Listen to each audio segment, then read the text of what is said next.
Bacaan dari surat Rasul Paulus kepada umat di Roma. Saudara-saudara, jika Allah di pihak kita, siapakah yang akan melawan kita? Dia malah tidak sayang akan putranya sendiri, tetapi menyerahkannya untuk kita semua. Bagaimana mungkin Dia tidak menganugerahkan semuanya bersama putranya kepada kita? Siapakah yang akan menggugat orang-orang pilihan Allah? Allah yang membenarkan. Siapakah yang akan menghukum mereka? Yesus Kristuskah? Padahal Dia telah wafat dan bangkit kembali. Ia duduk di sisi kanan Allah dan malah menjadi pengantara kita. Apakah yang dapat memisahkan kita dari cinta Kristus? Sengsara, penindasan, penganiayaan, kelaparan, ketelanjangan, bahaya, atau pedang.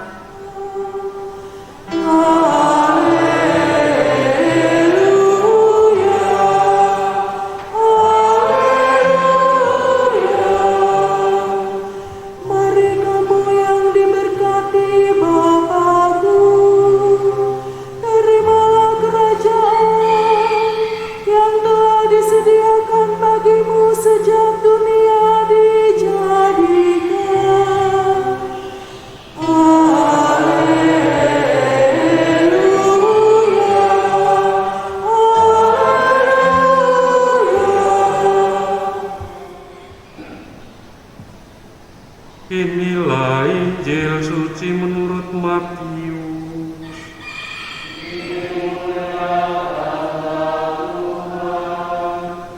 Pada suatu ketika Yesus berkata kepada murid-muridnya, apabila Putra Manusia datang dalam kemuliaannya dan semua malaikat bersama dengan Dia, Ia akan bersemayam di atas tahta kemuliaannya. Segala bangsa akan dikumpulkan di hadapannya, dan Ia akan memisahkan mereka yang satu dari yang lain, seperti gembala memisahkan domba dari kambing. Domba-domba akan ditempatkannya di sebelah kanannya, dan kambing-kambing di sebelah kirinya. Maka raja itu akan berkata kepada mereka yang di sebelah kanannya, marilah hai kamu yang diberkati Bapa-Ku, terimalah kerajaan yang telah disediakan bagimu sejak dunia dijadikan. Sebab ketika aku lapar, kamu memberi aku makan. Ketika aku haus, kamu memberi aku minum. Ketika aku seorang asing, kamu memberi aku tumpangan. Ketika aku telanjang, kamu memberi aku pakaian. Ketika aku sakit, kamu melawati aku. Ketika aku di dalam penjara, kamu mengunjungi aku. Maka orang-orang benar itu akan bertanya, Tuhan, bila manakah kami melihat Engkau lapar dan kami memberi Engkau makan, atau haus dan kami memberi Engkau minum? Bila manakah kami melihat Engkau sebagai orang asing dan kami memberi Engkau tumpangan, atau telanjang dan kami memberi Engkau pakaian? Bila manakah kami melihat Engkau sakit atau dalam penjara dan kami mengunjungi Engkau? Dan raja itu akan menjawab, Aku berkata kepadamu, segala sesuatu yang telah kamu lakukan untuk salah seorang dari saudaraku yang paling hina ini, kamu lakukan untuk aku. Dan kepada mereka yang sebelah kirinya ia berkata, Enyalah dari hadapanku, hai orang-orang terkutuk, dan masuklah ke dalam api kekal yang telah disediakan untuk setan dan malaikat-malaikatnya. Sebab ketika aku lapar, kamu tidak memberi aku makan. Ketika aku haus, kamu tidak memberi aku minum. Ketika aku seorang asing, kamu tidak memberi aku tumpangan. Ketika aku telanjang, kamu tidak memberi aku pakaian. Ketika aku sakit dan dalam penjara, kamu tidak melawati aku. Mereka pun menjawab, Tuhan, bila manakah kami melihat Engkau lapar, haus, atau sebagai orang asing, atau telanjang, sakit, atau dalam penjara, dan kami tidak melayani Engkau? Maka ia akan menjawab, Aku berkata kepadamu, segala sesuatu yang tidak kamu lakukan untuk salah seorang dari saudaraku yang paling hina ini, tidak kamu lakukan juga untuk aku. Mereka ini akan masuk ke tempat siksaan kekal, tetapi orang benar ke dalam hidup abadi. Demikianlah sabda Tuhan. Terpujilah Kristus. Saudara-saudari yang terkasih, pertama-tama atas nama Pastor Paroki dan Dewan Pastoral Paroki Hadi Yesus yang Maha Kudus, turut mengucapkan bela sungkawa atas dipanggilnya Ibu Indah secara mendadak yang tidak pernah akan terpikirkan oleh siapapun, lebih-lebih keluarga yang dikasihnya. Tentu sebagai umat beriman, kita merasa ditantang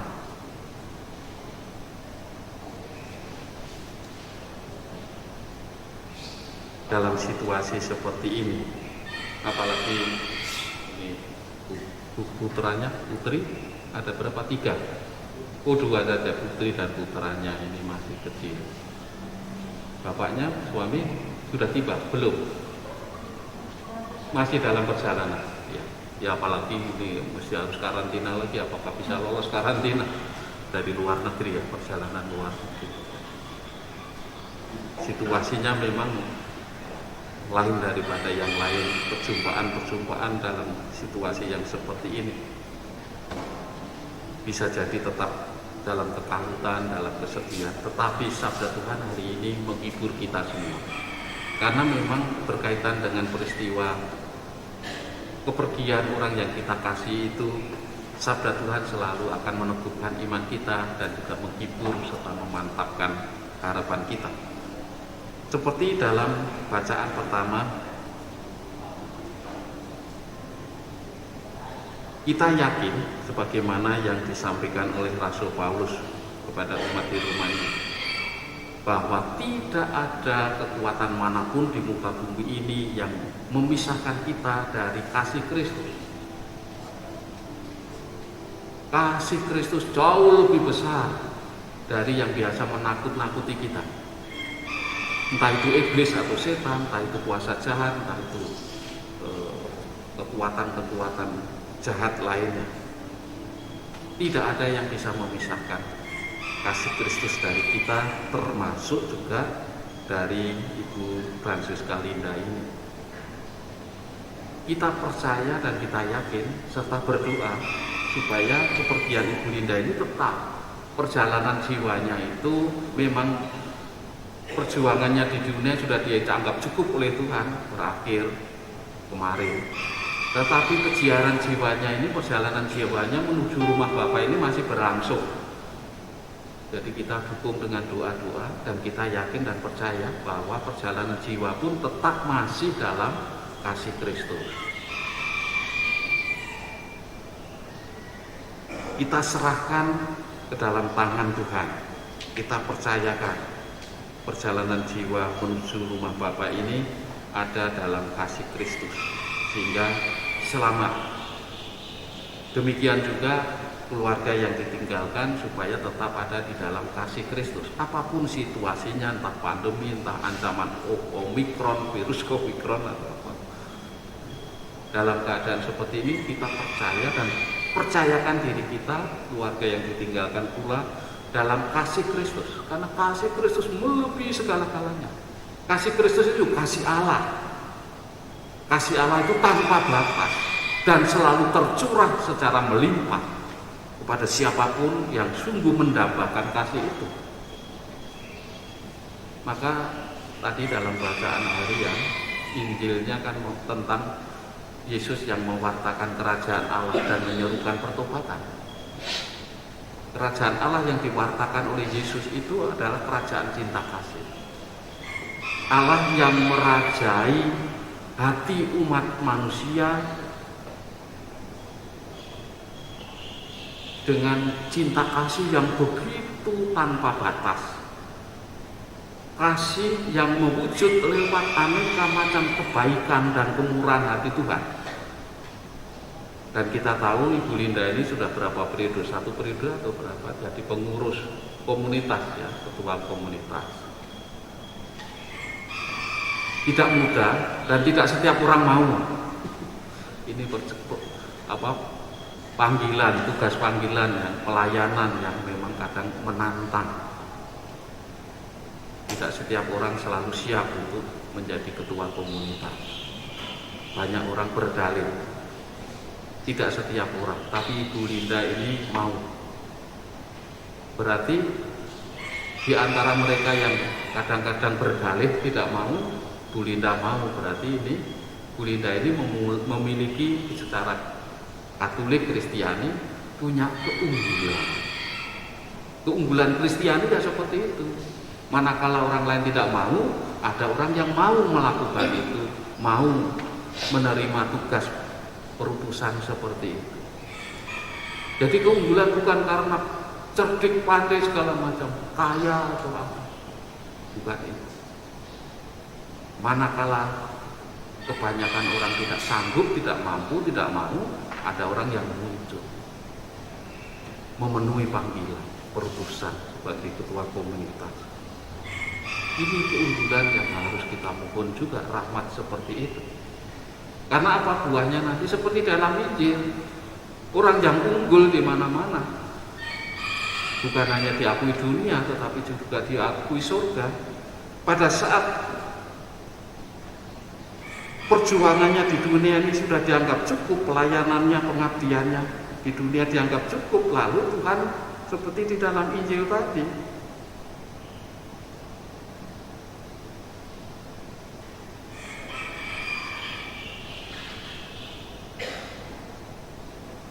marilah, hai kamu yang diberkati Bapa-Ku, terimalah kerajaan yang telah disediakan bagimu sejak dunia dijadikan.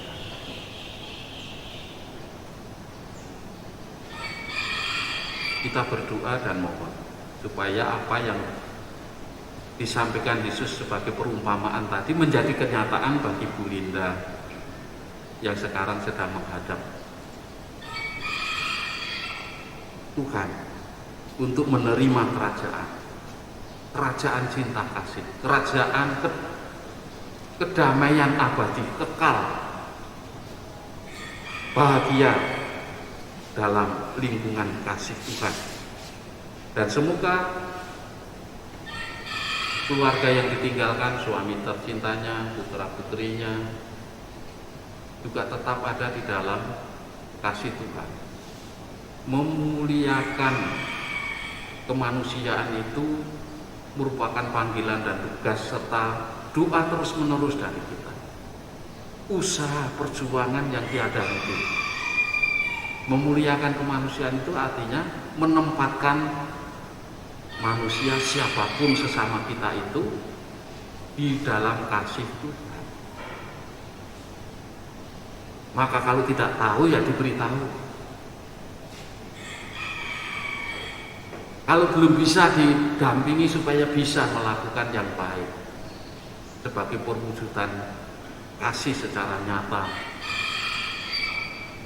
Kalau salah ya diampuni, dimaafkan. Diberi kesempatan untuk memulai hidup yang baru dengan semangat yang baru. Tidak usah diungkit yang lama-lama.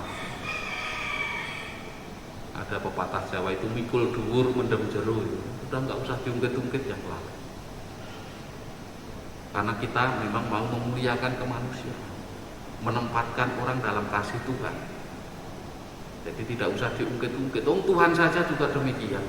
Memandang kita itu dosanya mungkin jauh lebih banyak dari orang lain. Tapi Tuhan memandang dosa yang memerah seperti sirih itu menjadi putih seperti salju. Artinya Tuhan tidak pernah menghiraukan itu. Jadi apapun kelemahan, kesalahan, karena kemanusiaannya dari Ibu Linda ini, kita mohonkan belas kasih dan kerahiman Tuhan, supaya Tuhan mengampuninya, membebaskannya dari segala hukuman dosa, dan akhirnya memperkenankan dia memasuki hidup bahagia dalam rumah Bapa di surga.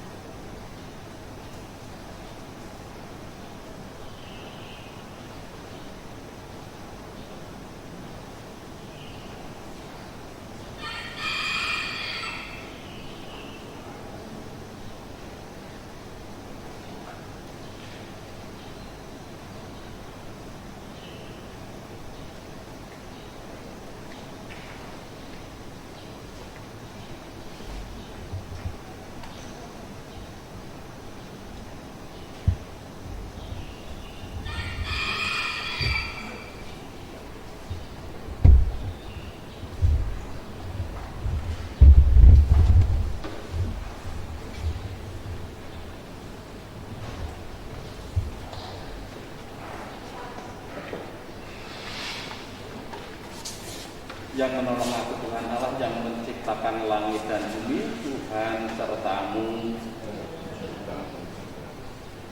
Allah Bapa kami, Engkau memberkati bumi dan tanah serta menguduskannya sebagai tumpuan kaki.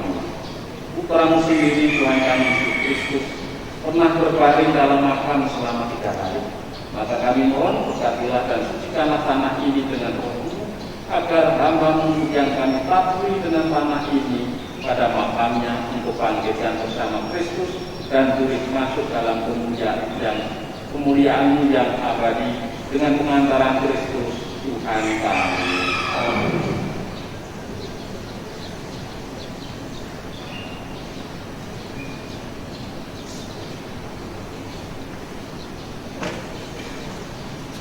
Ya Bapa, indah dan para umat bunga melambangkan kemuliaan dan keharuman nama-Mu. Kami mohon berhadirat dengan ini yang akan kami lakukan pada makam hamba-Mu, Raja hingga yang telah dipanggil menghadap hadirat-Mu. Semoga saluran bunga ini dan keharumannya menghadirkan kemuliaan-Mu yang memenuhi bumi dan hamba-Mu ini dengan pengantaran Kristus Tuhan kami. Amin.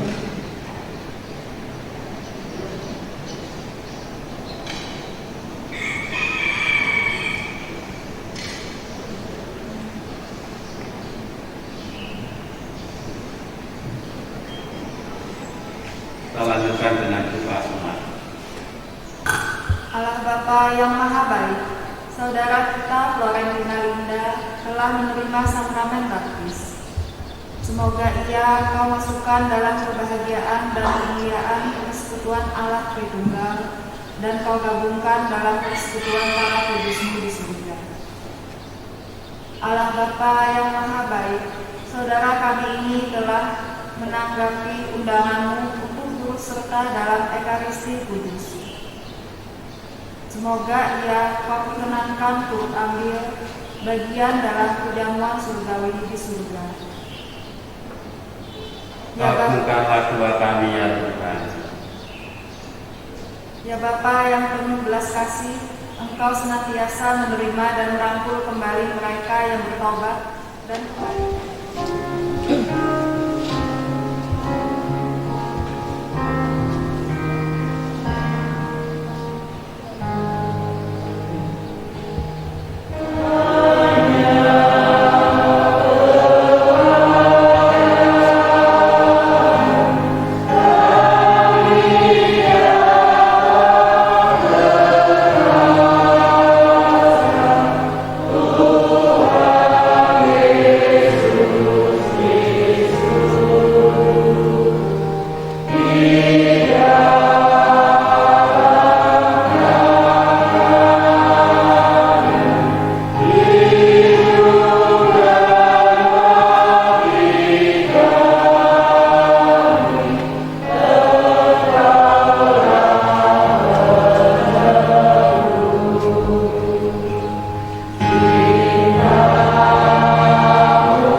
Lihatlah anak gembala, lihatlah Dia yang menghapus dosa dunia.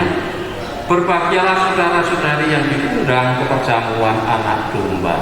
Tuhan, saya tidak pantas Engkau datang pada saya, tetapi bersabdalah saja maka saya akan sembuh.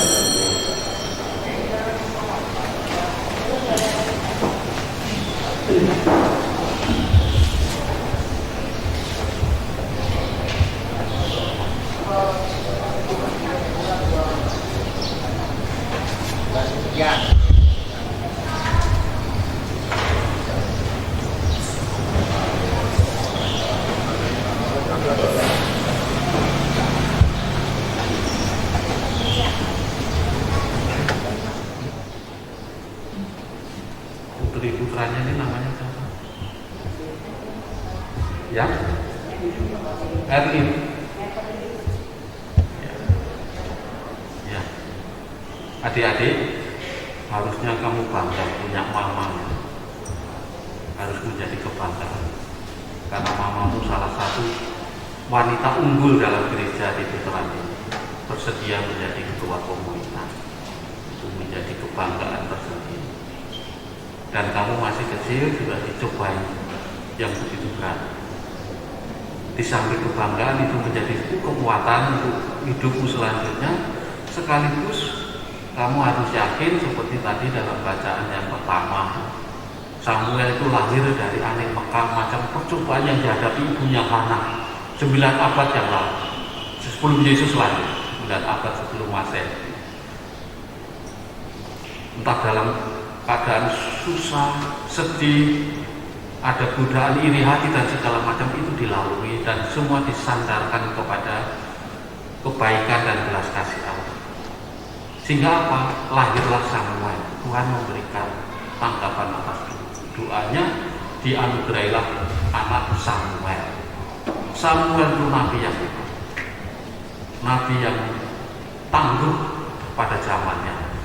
Sehingga dengan cobaan seperti ini menjadikan kamu berdua menjadi anak-anak yang tangguh di kemudian hari, baik untuk gereja, bangsa, dan negara. Kami mendoakan untuk kamu berdua.